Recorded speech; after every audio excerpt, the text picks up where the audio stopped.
됩니다. 솔로몬은 지혜가 있는 왕이었다. 또 솔로몬은 많은 재물을 누리고 있었다. 이렇게 두 가지를 떠올리게 됩니다. 그래서 쉽게 생각하면 하나님께 복을 받으면은 솔로몬처럼 지혜가 많고 부유하게 사는 거, 이렇게 떠올릴 수가 있어요. 근데 과연 지혜가 많고 부유하게 사는 것이 하나님으로부터 복받은 인생일까요? 지혜와 많은 복을 받은 것이 과연 무엇 때문에 솔로몬에게 허락되었을까요? 그리고 솔로몬의 최종적인 목적은 무엇입니까? 역사적으로 보면 솔로몬보다 더 많은 영토를 거느리고 더 강하고 더 부한 왕도 많았습니다. 그렇다면 솔로몬의 지혜와 지식과 부와 명예의 최종 목적은 다른 왕과 어떤 차이가 있을까요? 그리고 무엇일까요? 오늘 스바 여왕이 솔로몬을 방문하여서 솔로몬을 본 것을 통해서 우리는 솔로몬의 인생이 주는 교훈이 무엇인가 알 수 있습니다. 예전에 솔로몬과 스바 여왕이라는 영화가 있었습니다. 주요 등장인물은 솔로몬, 스바의 여왕, 그리고 이집트의 파라오. 아마 연세가 있으신 분들은 영화 기억이 날 겁니다. 근데 거기에 파라오로 나오는 사람이 율브린너인데 쉽게 이어서 똑같이 또 율브린너가 나오니까 파라오가 아직도 살아있었나? 뭐 이런 느낌도 들었습니다. 근데 이 영화에서 보면 솔로몬과 스바 여왕의 만남을 로맨스의 관계로 묘사하고 있어요. 성경에 나오는 모든 요소들을 가지고 상상하여서 만들어진 영화인데, 원래 그 스바 여왕이 그 영화상에서는 이집트의 파라오하고 정략 결혼을 하기로 되어 있었어요. 근데 스바 여왕이 솔로몬을 만나면서 그 지혜에 감탄하고 아주 잘생긴 외모에 감탄하여서 그만 이 솔로몬에게 빠져든 것입니다.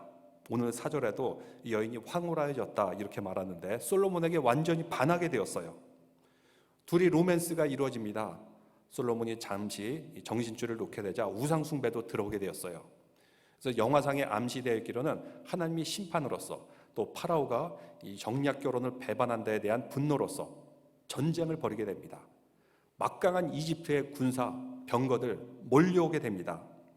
이때 솔로몬이 어떻게 대처했죠? 방패에다 금을 새겨 넣습니다. 성경에도 나오는 얘기인데 성경에서는 방패에 금으로 장식한 것을 좀 부정적으로 묘사하고 있는데 그 영화에서는 이제 방패에 금을 새긴 다음에 이집트의 파라오의 군대들을 벼랑으로 유도를 해요.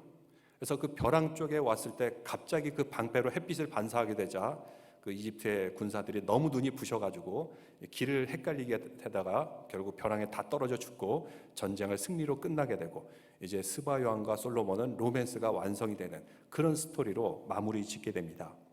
전해 내려진 이야기 그리고 성경의 말씀을 바탕으로 참 이렇게 재미있게 상상력을 붙여서 영화를 만들었다라는 생각이 듭니다. 그러면 스바 여왕은 그 먼 거리 로맨스를 만들려고 많은 재물과 먼 거리를 여행했을까요? 그것 때문에 솔로몬을 만났을까요? 그렇지는 않습니다. 성경 말씀 먼저 보니까 1절에 이렇게 나옵니다.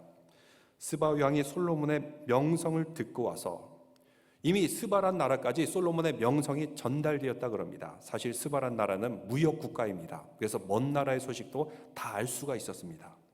그 명성을 듣고 와서 어려운 질문으로 솔로몬을 시험하고자 하였다 이렇게 말씀하고 있어요. 스바란 나라가 어느 나라인지 오늘날에는 논란이 많습니다. 근데 성경에 볼 때는 욥기에도 등장합니다. 욥기에 보면 욥이 동방 사람이었다 그러는데 구체적으로 어느 나라인지는 알지를 못해요. 근데 욥기에 보면 스바 사람들이 종종 등장한 거 보면은 동쪽이고 남쪽에 있었던 사람이 바로 욥이었지 않았나 이런 생각이 듭니다. 그리고 여러 성경들을 종합해 보니까 시편에 의하면 스바란 나라가 금이 많이 났다. 또 다른 성경에 보면은 무역상들이 있었다라는 것을 볼 때 스바란 나라는 금이 많이 생산되었고 그리고 무역상들이 있었던 그런 나라임을 알 수가 있습니다. 그래서 어떤 학자들은 예멘이다, 에티오피아다 이렇게 말합니다. 에티오피아가 어디 있습니까? 이집트란 나라 밑에 내려가면 수단이라는 아프리카 나라가 있어요. 그 밑에 에티오피아가 있어요. 그리고 바다 건너서는 예멘이란 나라가 있어요. 그러면 이 바다 건너 양쪽의 나라를 다 지배했을까라는 그런 생각도 드는데 사실 역사적으로 보면 왕이 여왕일 때 그 나라가 전성기를 이루는 것을 보게 됩니다. 영국이란 나라도 엘리자베스 여왕일 때 저 대륙을 건너서 호주에서부터 북미 대륙에서부터 아프리카에서 인도에서 그들이 많은 나라를 개척한 것을 볼 수 있지 않습니까? 아마 이 여왕이 왕이 되었을 때 그 나라가 최고의 전성기를 누렸던 것 같아요. 그래서 오늘날에 우리가 알고 있는 에티오피아, 또 바다 건너 예멘, 이 나라를 통틀어서 다 지배했던 나라가 아닌가, 그런 추측이 됩니다. 또 사도행전에 보면 에티오피아 여왕의 국고를 맡은 간다게라는 신하가 있어요. 그 신하가 예루살렘에 오면서 성경책을 읽고 있었어요. 근데 이 말이 도대체 무슨 말인지 모르고 헷갈려하고 있을 때 빌립이 와서 그에게 말씀을 전해주고 복음을 전해줬다. 이런 이야기를 볼 때 에티오피아 나라에 이미 성경이 들어왔음을 알 수 있어요. 아마 에티오피아의 예전 이름이 스바이지 않았나, 그런 추측도 가능합니다. 그때 성경 말씀이 전해져서 수천 년간 그들이 믿음 생활을 하였던 것 같습니다. 오늘날에도 에티오피아 사람들은 당시 스바 여왕과 솔로몬 사이에 아이가 생겨가지고 왕이 되었다라는 그런 전설이 내려오고 있는데, 에티오피아 사람들은 그것을 믿고 있는데 이제 학자들은 그것을 믿지를 않고 있는 그런 이야기가 전해져 내려오고 있습니다. 근데 솔로몬이 어려운 질문으로 솔로몬에게 시험하였다라고 하는데, 여기서 스바 여왕이 한 시험은 긍정적이고 부정적인 의미 동시에 다 가지고 있습니다. 소문을 듣기로는 지혜롭다 그러는데 얼마나 지혜로운가 테스트를 하면서 시험하였고, 또 그녀가 알고 싶었던 난제들, 그녀가 고민하였던 것, 과연 솔로몬이 알 수 있나라는 테스트, 이 두 종류의 시험이 다 있었던 것 같습니다. 그래서 1절에 보니까 스바 여왕이 솔로몬의 명성을 듣고 와서 어려운 질문으로 솔로몬을 시험하고자 하여 예루살렘에 이르니 매우 많은 시종들을 거느리고 향품과 많은 금과 보석을 낙타에 실었더라. 아마 여왕이 왕이 되었을 당시에 최고의 전성기를 구가했던 것 같습니다. 그래서 향품들, 향료들이 굉장히 비싸죠. 그리고 금, 보석들, 이 모든 보물들을 낙타에 싣고 왔어요. 엄청나게 많은 그 호위 병사들과 사람들이 함께 했을 것입니다. 그 먼 거리, 오늘날의 에티오피아인지 예멘인지 그런 먼 거리를 여기까지 올 정도로 그 여인은 뭔가 갈급했던 게 있었던 것 같아요. 그래서 1절의 후반부에 보니까 그가 솔로몬에 나와 자기 마음에 있는 것을 다 말하매. 그러니까 그 여인이 가지고 있던 마음속에 있는 고민, 번민, 생각들, 풀리지 않은 문제들, 솔로몬 앞에서 솔직하게 다 드러내었다는 것입니다. 다 말했어요. 무슨 이야기로 솔로몬을 테스트했을까요? 전설에 의하면은 진짜처럼 생긴 꽃을 두고 이게 진짜 꽃인지 가짜 꽃인지 맞춰보라, 이런 이야기도 전해져 내려오고 있는데, 많은 재물을 누리고 있는 나라였고 최고의 전성기를 누렸던 그런 나라입니다. 그런데 그 여왕의 마음속에 무엇이 답답한 것이 있었을까요? 무엇이 답답했길래 먼 길을 마다 않고 많은 재물도 마다 않고 솔로몬을 찾아와서 물었을까요? 여러분, 재물이나 이런 것들이 주체할 수 없을 정도로 많아지면은 두 가지 종류의 사람으로 나눠집니다. 첫 번째, 그냥 아무 생각 없이 이 세상에 즐기고 가자, 그냥 막 쓰고 즐기고 사치를 부리고 이러는 사람이 있어요. 또 지혜가 있는 사람들은 이렇게 생각합니다. 이 많은 재물 지금 가지고 있어봤자 언젠가 나는 죽게 될 것이고 그러면 다 사라지게 되는 것입니다. 이 부강한 나라, 이 많은 재물들, 내가 죽지 않고 이것을 계속 가지고 누릴 수 있지는 않을까? 이런 생각은 하지 않았을까요? 아마 여왕도 이런 고민을 하지 않았을까 싶습니다. 여기에 대한 답을 찾고 싶었고 인생의 지혜를 찾고 싶지 않았나, 이렇게 생각이 됩니다. 사람은 아무리 많은 재물을 가지고 높은 권력을 가지고 풍요를 누릴지라도 인간의 근원적인 문제를 해결하지 못하면 절대로 행복할 수 없습니다. 오히려 생각하고 지혜를 짜내면 짜낼수록 마음이 우울해집니다. 왜? 이것을 영원히 간직할 수 없기 때문에, 이것과 영원히 함께할 수 없기 때문에. 그래서 사실 지혜로운 사람, 생각이 많은 사람이 허무주의에 빠지고 우울증에 빠집니다. 참 모순되거든요. 열심히 살고 있는데 결국은 우리는 죽는다는 결론으로 가기 때문에, 결국은 이 모든 것이 다 사라질 것이라는 결론을 내리기 때문에 지혜로운 사람은 이 사실을 깨닫게 됩니다. 이것을 해결하기 위해서 나름대로 이야기를 만들어냅니다. 신화를 만들어냅니다. 자신만이 가지고 있는 종교 체계를 만들어내기도 합니다. 그러나 이 문제는 인간의 힘과 지혜로는 도저히 해결할 수가 없습니다. 아마도 이 여왕은 이러한 마음속 깊숙이 가지고 있던 생각과 고민들 솔로몬 앞에 다 드러내면서 솔직하게 질문하면서 상담을 받은 것 같습니다. 먼 거리라도 많은 시종과 향품들과 금과 보석들을 싣고 올 정도로 재정에 있어서는 아쉬운 사람이 아닙니다. 힘에 있어서 권력에 있어서 아쉬운 사람이 아닙니다. 근데 지혜로운 사람이라면 인간의 근원적인 문제를 해결하고 싶어 해요. 이것만 해결된다면 아무리 먼 거리도 아무리 많은 재물도 절대로 아깝지가 않은 것입니다. 이 여인이 가지고 있던 공허함과 갈급한 지혜 무엇이었을까요? 오늘 우리가 읽은 성경에서는 구체적으로 나오고 있지는 않지만 성경의 후반부를 읽어보고 그리고 성경 전체를 통해서 아마 솔로몬은 그의 지혜인 잠언서와 전도서의 말씀을 이 여왕에게 전해주었을 것입니다. 많은 부와 명예와 권력을 누렸는데 결국 헛되어질 것이 아닌가? 그렇다면 나는 누구인가? 그리고 이 많은 재물과 권력 결국은 어떻게 될 것인가? 나는 어디로 가야 되나? 아마 이런 의문을 갖고 있지는 않았을까요? 결국은 다 죽게 될 텐데 이 많은 재물과 권력 무슨 소용인가? 여기에 대해 솔로몬은 2절에 이렇게 말하고 있습니다. 솔로몬이 그가 묻는 말에 다 대답하였으니 솔로몬이 몰라서 대답하지 못한 것이 없더라. 이 여인이 가지고 있던 그런 고민, 번민, 해결되지 않을 것 같은 그런 질문들 솔로몬이 다 대답을 해주었다는 것입니다. 구체적으로 오늘 말씀에는 나오지 않지만 우리는 잠언, 전도서를 통해서 이런 말을 해줬을 것이다 라고 추측은 할 수가 있어요. 무슨 말이었을까요? 저는 이렇게 한번 생각을 해봅니다.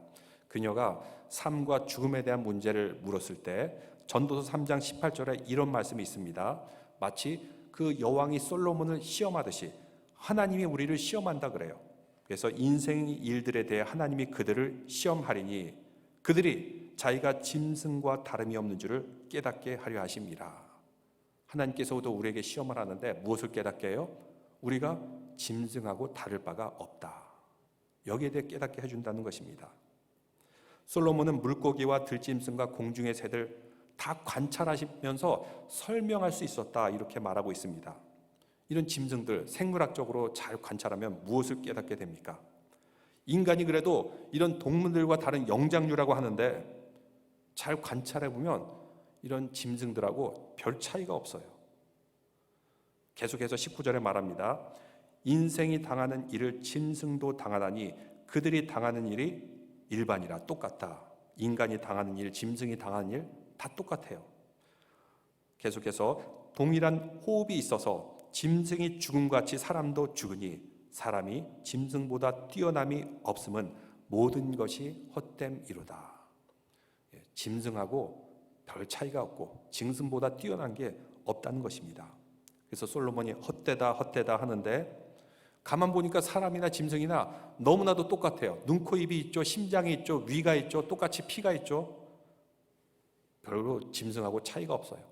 죽는 것도 똑같고 참 여러 가지 세상을 보면은 어쩔 때는 사람의 죽음이 짐승보다 더 고통스럽고 못할 때도 있습니다. 이거를 깨달으면 우리 인간의 삶이 얼마나 허무합니까? 인생이 얼마나 허무해요. 20절 말합니다. 다 흙으로 말미암았으므로 다 흙으로 돌아가거니와 다 한 곳으로 가거니와. 우리는 흙으로 말미암았고 흙으로 돌아가고 짐승들도 똑같이 흙으로 말미암아서 흙으로 돌아가는 것이 똑같다.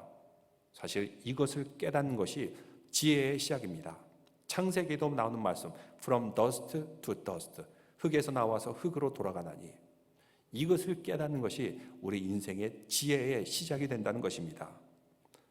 코넬 대학의 미첼 게이너라는 의학 교수님이 계십니다. 그는 암 치료에 있어서 세계적인 권위를 가지고 있는 그런 의사 선생님이에요. 그의 암 치료법은 매우 독특한 것으로 유명한데 그는 환자의 육체를 치료하는 것뿐만 아니라 마음도 치료하는 것을 중요하게 생각한다 그럽니다. 그래서 항암제를 투여하고 암 수술을 하고 이것뿐만 아니라 환자의 마음 가운데도 긍정성을 찾게 함을 통해서 면역력을 높이고 그러면서 치유케 하는 교수로 유명합니다. 어떤 환자가 있었습니다. 세상의 부귀영화를 누리다가 암에 걸려서 병원에 입원하게 되었습니다.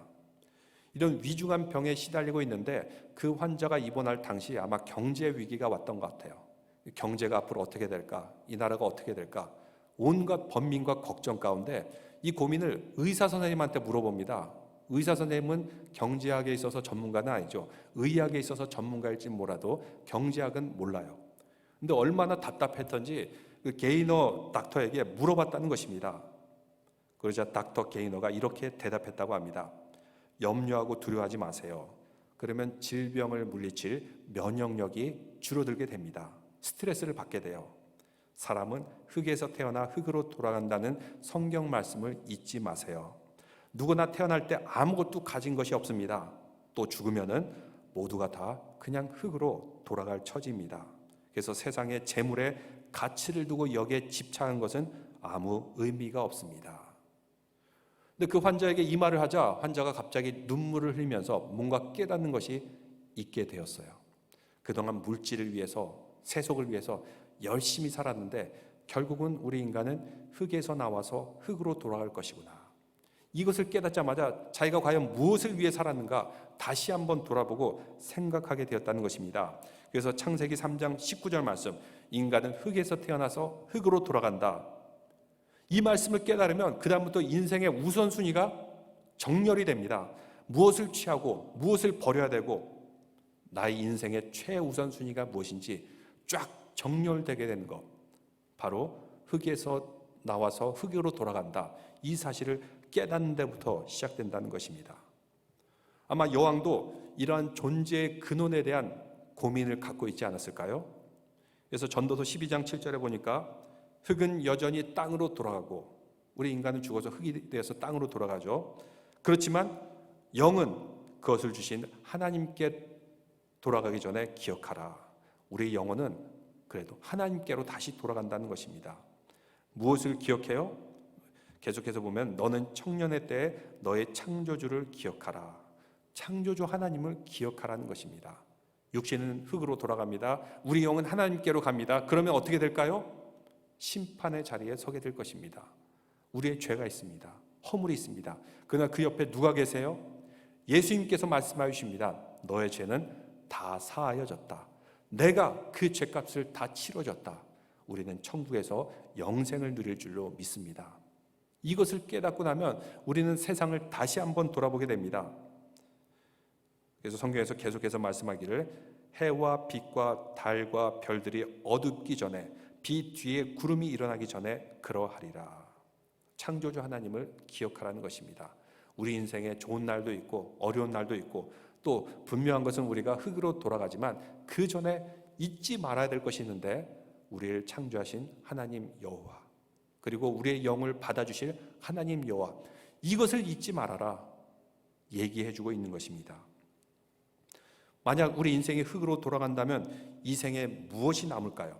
자랑할 것, 아니면 고통스러웠던 것, 그리고 여러 가지 좋았던 기억, 안 좋았던 기억, 다 흙으로 돌아가지만 우리의 영혼은 하나님께로 돌아간다는 것입니다. 이것을 알고 있으면 이 세상의 우선순위를 알 수 있고, 무엇을 취하고 무엇을 버리고 무엇이 가치 있는지 그 우선순위가 다 정렬되게 된다는 것입니다.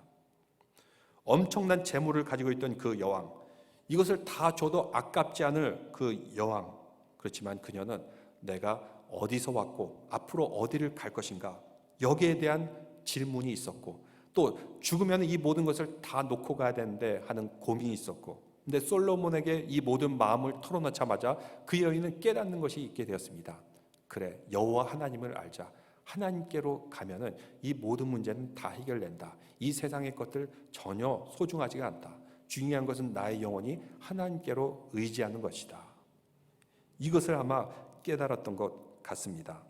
그래서 계속해서 성경을 읽어보면 그 여인이 무엇을 깨달았는지 더 정확하게 알 수가 있는데, 솔로몬이란 지혜로운 왕이 있는데 과연 그 솔로몬이 왜 지혜로운가? 그녀는 궁금했을 것입니다. 그리고 그가 가지고 있는 지혜가 무엇인가?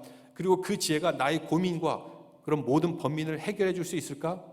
이것을 위해서 그녀는 먼 길을 마다하지 않고 많은 재물을 끌고 솔로몬까지 찾아온 것을 볼 수가 있습니다. 여러분, 참된 지혜는 어디서 오게 될까요? 세상적인 지식을 쌓는다고 볼까요? 그렇지 않습니다. 너희 하나님 창조주 여호와를 기억하라. 우리는 흙에서 와서 흙으로 돌아가기 때문이다. 바로 이것을 깨닫는 데에서 우리는 참된 지혜를 얻게 되는 것입니다. 우리는 하나님을 생각하지 않게 되면 세상에 보아도 볼 수 없는 것이 있고 들어도 듣지 못하는 것들이 있습니다. 근데 우리가 하나님을 깨닫게 되면은 그동안 못 보던 것을 보게 됩니다. 그래서 전도서의 쭉 과정도 그렇습니다. 헛되고 헛되니 여기서 끝나는 것이 아니라 우리의 영혼은 하나님께로 돌아간 것을 기억하게 되었을 때 지금 나에게 주어진 것, 내가 누린 것을 성경에 보면 하나님께서 나에게 주신 분복이다. 나에게 허락하신 복이다. 크던 작던지 간에 하나님께서 나에게 주신 모든 복이다. 우리의 가족도 복이고 또 우리가 함께 만나는 사람도 복이고 내가 살아가는 이 땅, 내가 있는 그 바운드리에 있는 집, 일터, 비즈니스 모든 것이 복이라는 것을 깨닫게 되었다라는 것이 전도서의 요약입니다. 아마 그러한 지혜를 솔로몬에게 주었던 것 같습니다.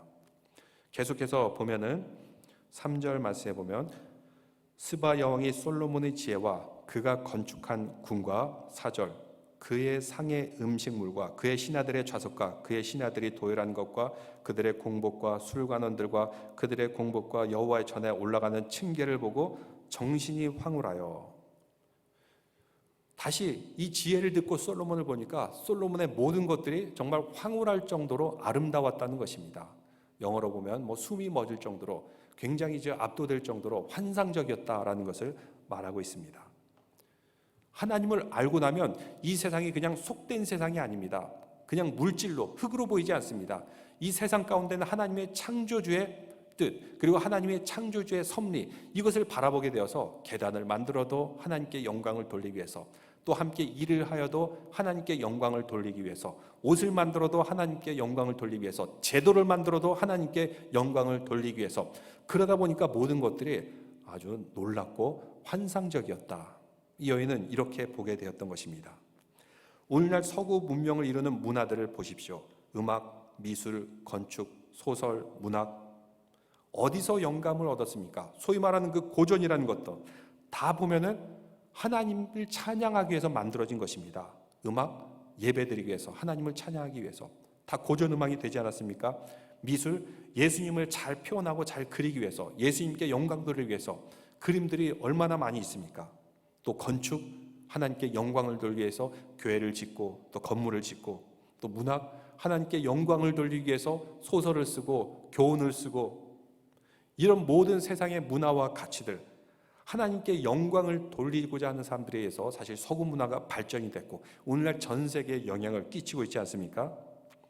이런 관점에서 세상을 바라보게 되면 무슨 일을 하든지 간에 그냥 허투루 해서는 안 됩니다. 하나님이 영광을 드러내야 되고 우리의 신앙과 믿음을 드러내야 되고 또 하나님이 성경 말씀대로 사람들을 사랑하는데 사람들에게 복을 나눠주는데 해야 되고 그래서 여왕이 또 이런 말을 합니다. 5절 왕께 말하되 내가 내 나라에서 당신의 행위와 당신의 지혜에 대하여 들은 소문이 진실하도다. 소문을 들었는데 이것이 진짠가 가짠가 의심이 있었는데 직접 보니까 이것이 진실하다는 것입니다. 더하여 6절 내가 그 말들을 믿지 아니했더니 이제 와서 본즉 당신의 지혜가 크단 말이 그 절반도 못되니 당신은 내가 들은 소문보다 더하도다. 솔로몬을 실질적으로 보게 나니까 그가 가지고 있던 지혜는 내가 생각했던 것 이상으로 지혜로운 사람이었고 그녀에게 큰 깨달음을 주었다라고 말하고 있습니다. 성경에서도 말씀하고 있습니다. 바로 이런 사람이 하나님께 영광을 돌리는 삶을 살게 되는데 하나님께 영광을 돌리면은 그 복은 이웃에게 나누어 주기 마련입니다. 그래서 창세기 12장에도 나오죠. 아브라함에게 너는 세상에 복이 될지어라. 복이 될지니라. 세상에 복을 나눠주는 사람이 되어야 된다는 것입니다. 하나님을 알고 하나님을 경외한 사람은 세상에 복을 나눠주는 축복의 통로가 됩니다. 그래서 7절에 계속 말씀하는데 그 여인이 말합니다. 복되도다 당신의 사람들이여 복되도다 당신의 신하들이여 항상 당신 앞에 서서 당신의 지혜를 들음이로다. 솔로몬의 지혜로 인해서 그의 신하들 그의 백성들이 복되다고 말하고 있습니다. 그래서 결론이 나옵니다. 8절 말씀 다 같이 읽어볼까요? 당신의 하나님 여호와를 송축할지로다. 하나님이 당신을 기뻐하시고 그 자리에 올라사 당신의 하나님 여호와를 위하여 왕이 되게 하셨도다. 당신의 하나님이 이스라엘을 사랑하사 영원히 경고하게 하시려고 당신을 세워 그들의 왕으로 삼아 정의와 공의를 행하게 하셨도다 하고, 바로 이 솔로몬을 보면서 스바이 왕은 세 가지 결론을 내립니다. 첫 번째 무엇이에요? 여호와를 송축할지로다. 하나님께 영광을 돌립니다. 솔로몬 대단하다 대단하다 하다가 결국 누구를 보게 돼요?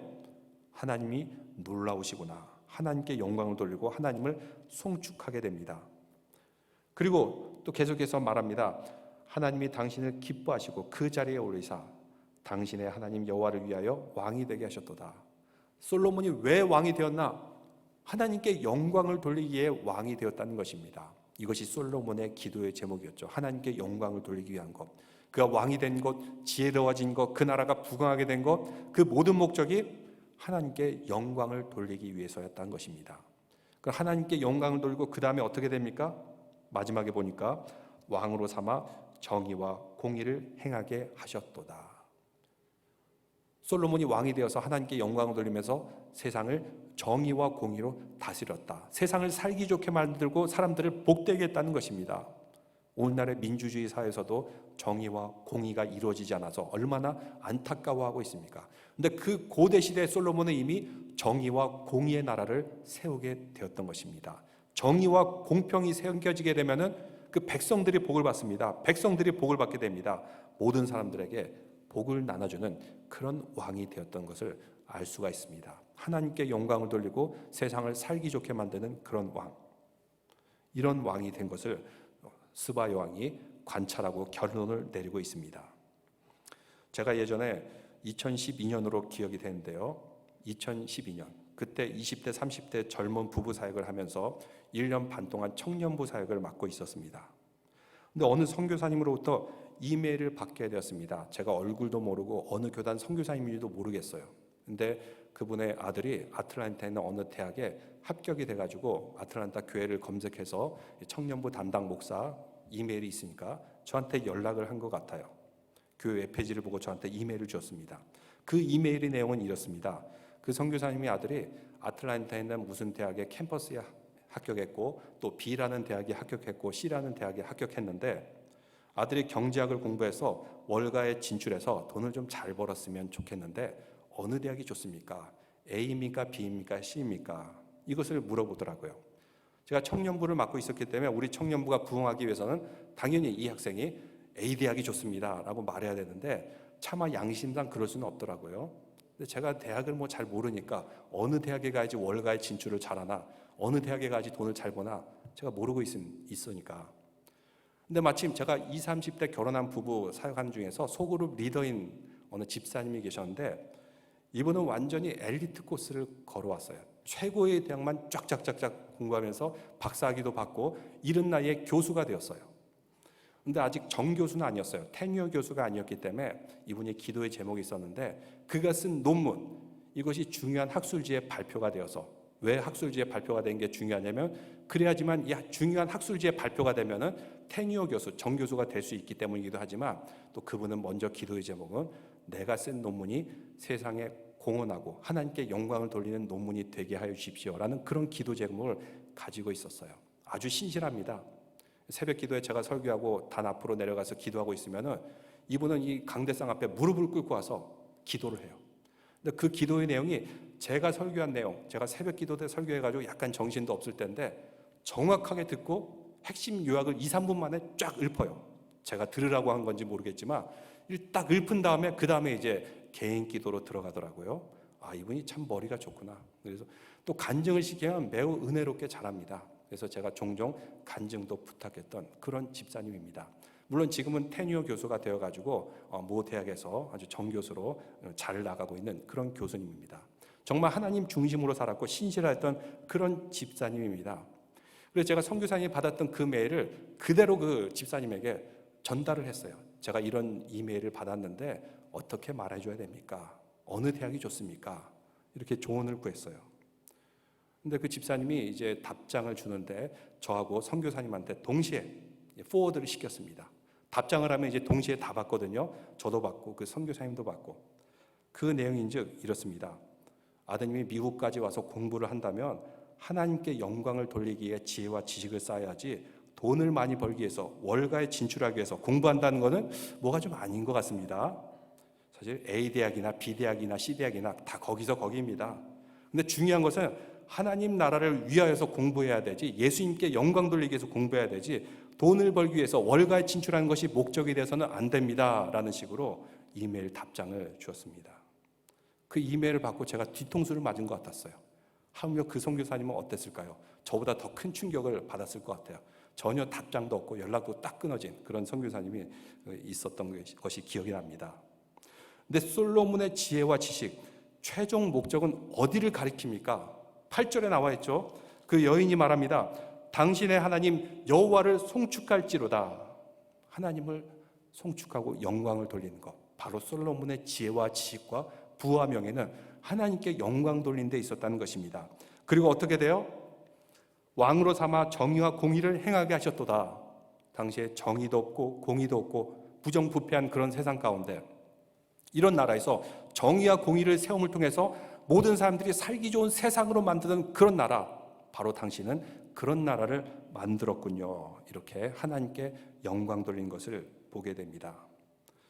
우리에게도 마찬가지입니다. 우리가 솔로몬과 같지는 않지만 우리가 살아가는 이유가 무엇입니까? 결국은 모든 것 흙으로 와서 흙으로 다 돌아갑니다. 무엇만 남죠? 우리의 영혼은 하나님의 심판대 앞에 서게 될 것입니다. 그때 우리는 무엇이라고 말하겠습니까?